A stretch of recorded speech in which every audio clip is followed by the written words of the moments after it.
நான் சென்னையின் டிலாக் டெக்னாலஜிஸை சேர்ந்தவன். இந்த வீடியோவில் கனரக லாரிகள் மற்றும் பெரிய பஸ்களுக்கு முதல் முறையாக GD4 டீசல் சேமிப்பானை எப்படி போடுவது என்று பார்க்கப் போகிறோம். முதல் முறையாக GD4 மட்டும் 33% குறைவான டோசேஜில் போட வேண்டும். அதாவது 100 லிட்டர் டீசலுக்கு 6.7 மில்லி மட்டுமே.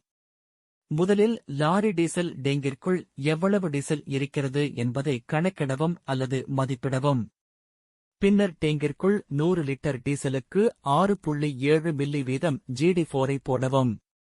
உதாரணமாக, லாரி டீசல் டேங்கிற்குள் 360 லிட்டர் டீசல் இருந்தால் 24 மில்லி GD4 மட்டும் போடவும். இதைப்போல முதல் முறைக்கு மட்டும் 33% குறைவான டோசேஜை போடவும்.